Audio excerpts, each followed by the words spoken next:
This stuff is so evil. It flies in the face of God, and he's not going to put up with it forever. So, and we've been warned of this for thousands of years. It's been written down.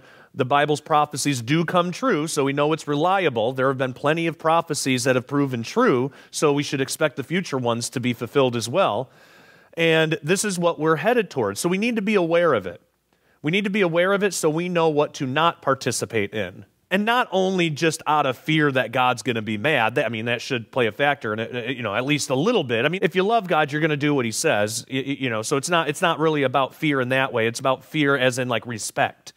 It's more about that. But not only that, but just for your eternal soul. If there's even a chance, I know I have some transhumanists and biohackers that watch my show, and honestly, I'm fine that you guys criticize me. That's okay. I just want you to get the information. I want you to see the other side of the story, and it's honestly fine. Whatever opinions you have about me, that's fine.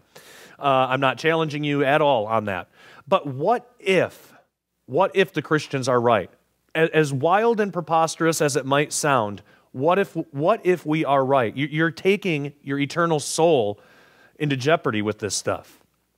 You're risking not just your life, but your afterlife, your eternity, your eternal state outside of time, the thing that you always will be outside of time. You know, there is no before or after. There just is in eternity, and you're risking that for what?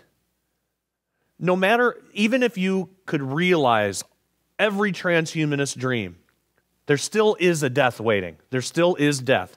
Even if you could live to the end of the universe, to the end of the age of the universe is still going to end somehow, some way.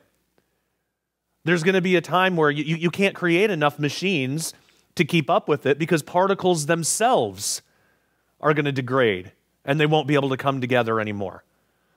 There is going to be a time of the end, and there is no escaping it.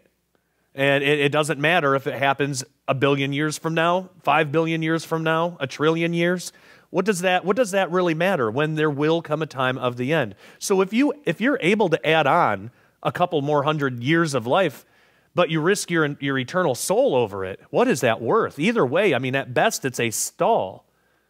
Where on the other hand, what the Christians propose is if you have a relationship with Jesus, you can have eternal life abundantly.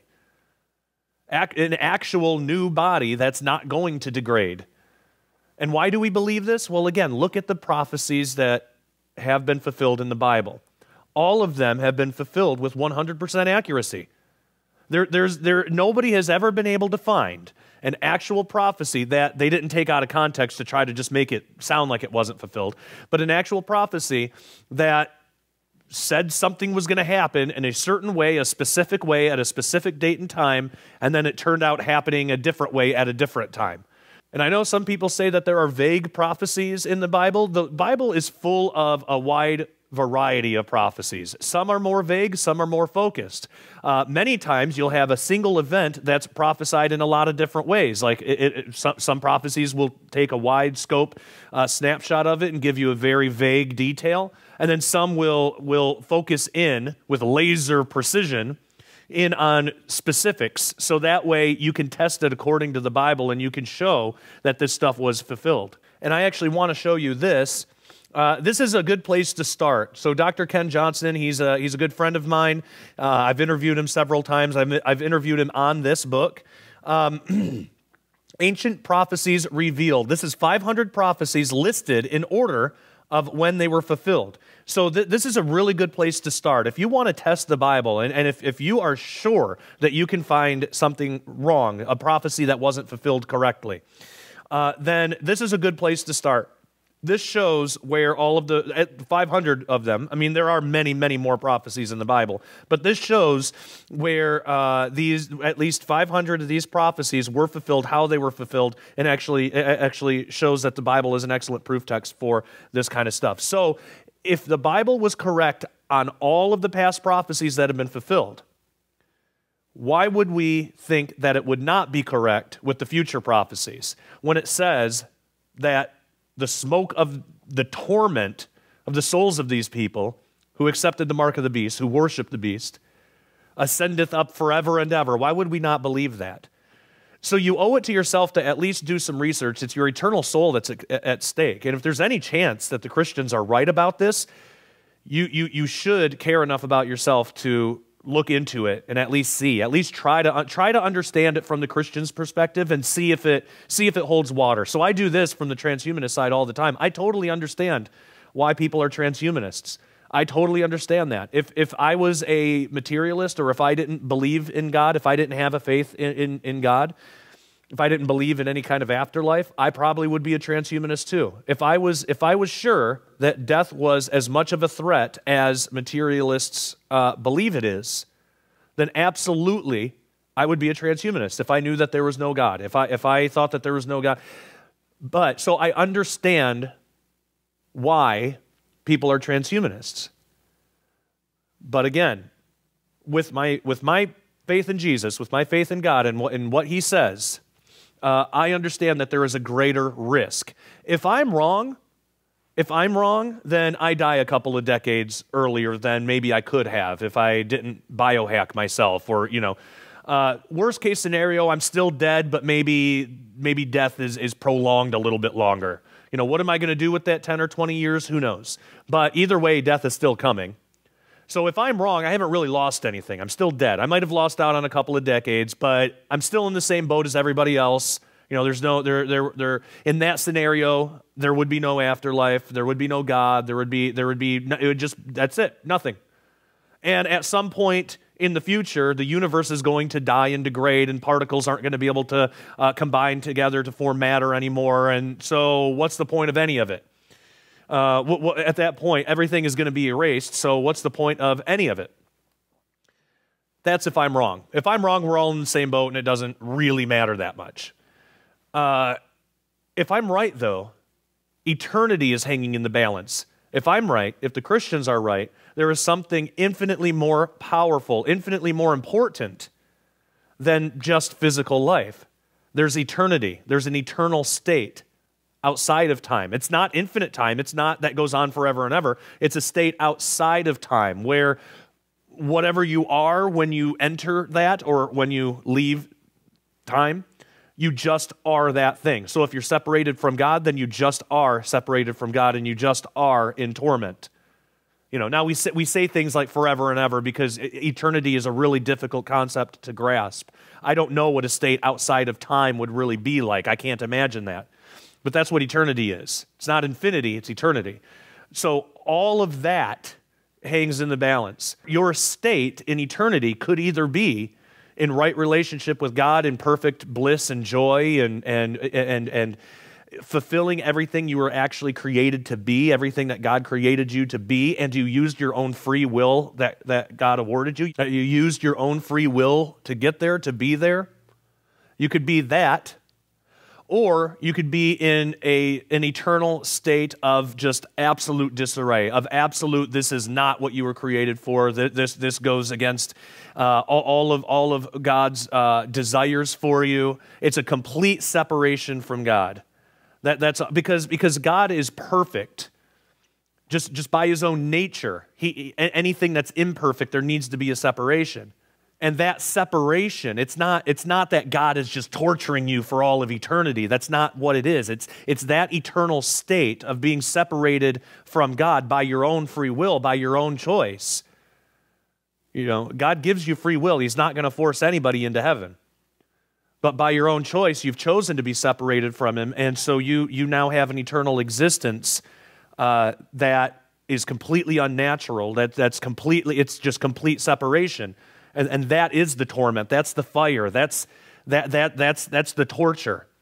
And for eternity, your eternal state is knowing that there's no chance, there's no hope, because there's no time anymore. So what you are, you just are.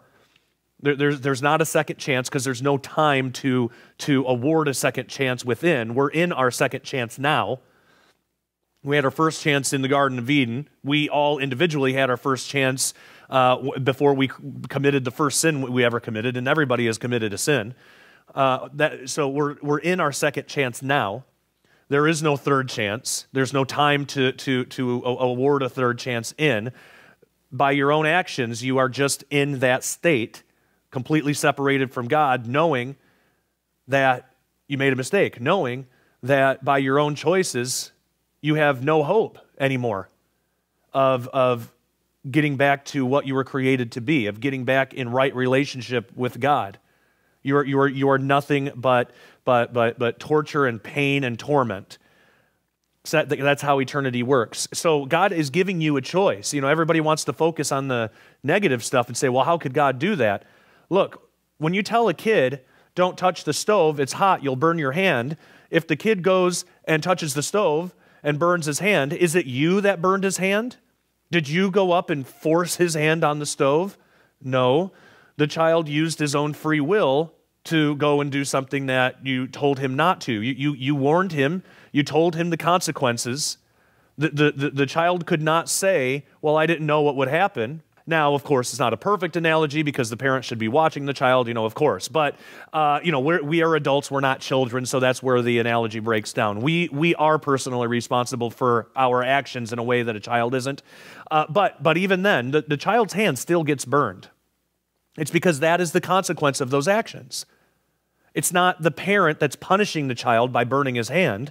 It's just that is the consequences. So God is telling you about his nature, about who he is, about what he is, about the nature of eternity, about how he works and how he can work no other way. He can't be in the presence of sin without that sin being separated. He can't be in the presence of somebody who is unrepentant or who never took his free gift of salvation, who used their own free will to reject him. He can't be in communion, in fellowship with that type of person because that person is exercising his or her own free will to go against God, and God awarded us free will. And he's not going to go against it. He's not a tyrant. He's not going to force you to obey him. You have your own free will.